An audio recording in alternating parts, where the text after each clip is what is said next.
My name is Fang. I'm a professor and director of the Institute of Population and Labor Economics under the Chinese Academy of Social Sciences, which is based in Beijing.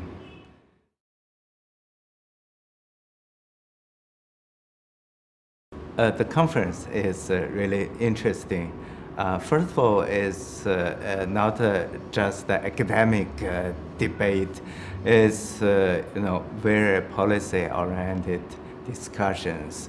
In the past years of economic growth in China, it heavily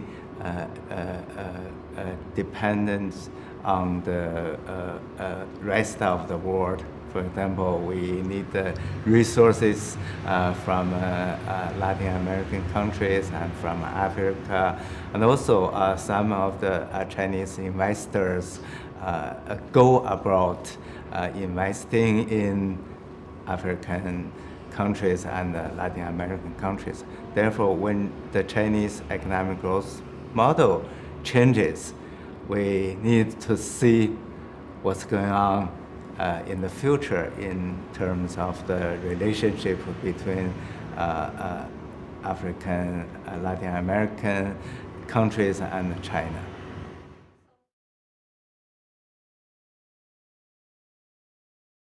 Based on my own research, as a result of the demographic transition, that is, the working age population already started to decline.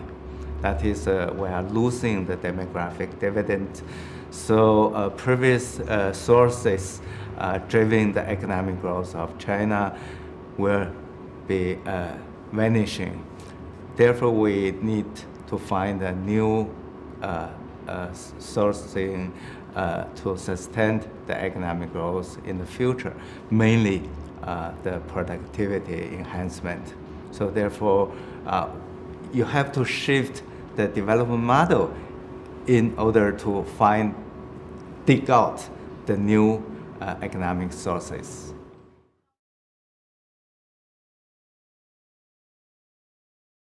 I think it takes time, but it's not a black-white, clear-cut issue. That is, if we initiate reform today, probably we can gain some reform dividend tomorrow.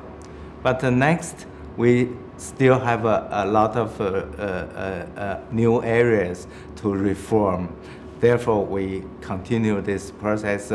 At the same time, we gain the new sustainability of the growth.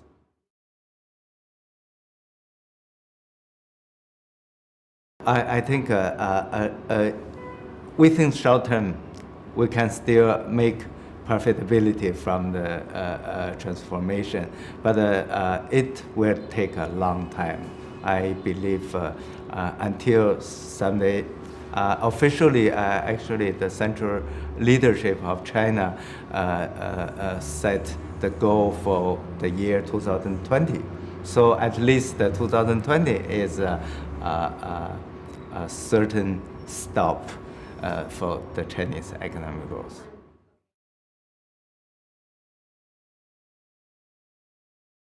Yeah, I think society, maybe you mean the ordinary people, all the household and people. People are designed for better life.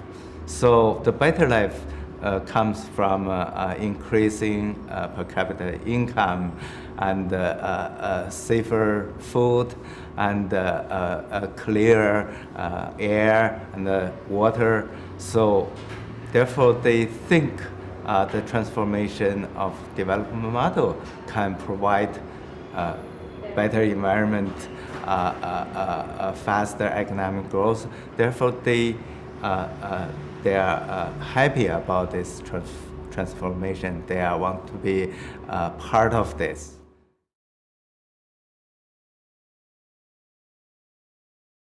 Actually, in China, the whole country is divided into different regions in terms of the economic development level. For example, we have coastal areas, which is the most dynamic and developed areas of the country, and the central areas, which has a lot of potential to growing faster, and the western areas where there are abundance of natural resources, but less population. Therefore, there are a lot of potentials to dig out.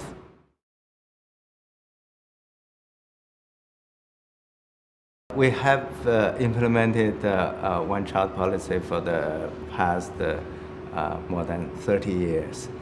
But basically, it's a family planning. It's too simple to say it's only one-child policy, because apart from families who are only allowed to have an only child, there are a lot of families who are suitable to have 1.5 children, or 2 children, or even small proportion of population can have 3 children.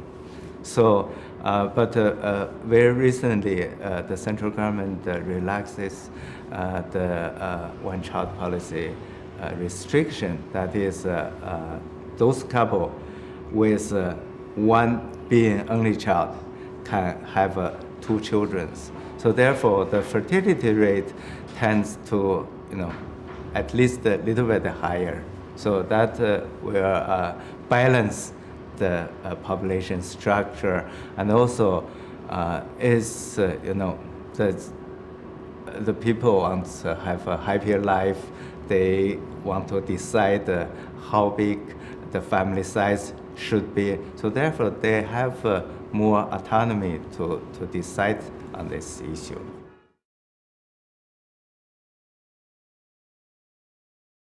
Yeah, first of all, China will continue to grow, and we still need natural resources like gas, oil, and other resources.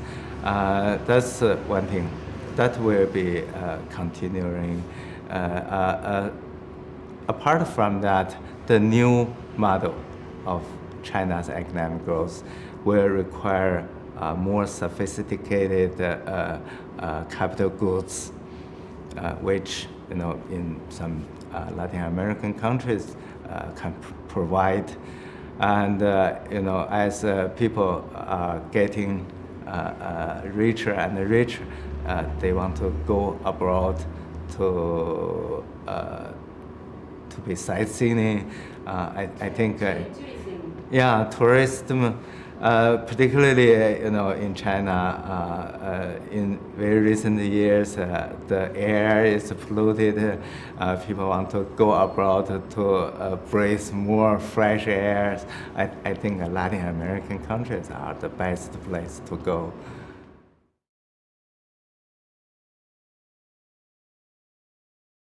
One of the object of the transformation of development model in China is to transforming the manufacturing-dominated pattern to more service pattern.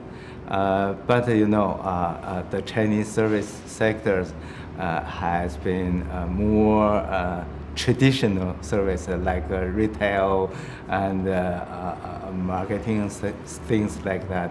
So therefore, we are, as the economy is liberalizing, we should invite more investors, particularly in service sectors. We need the experiences and investment and professionals.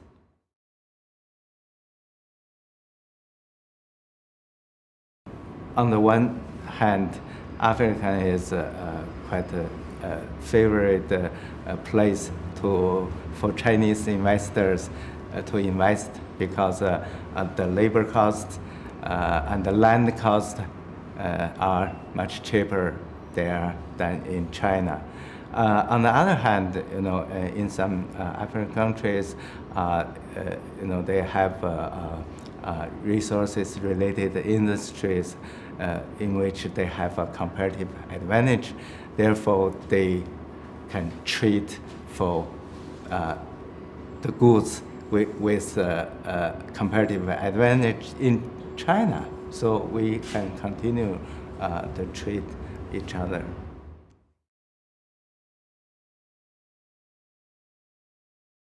In 2014, the Chinese leadership set up a very near goal in 2020. That is 60 years to go. In that time, China will be, by the definition, well-being society. That is, most people will live better life with a higher per capita income, more equal distribution of the income, and better environments.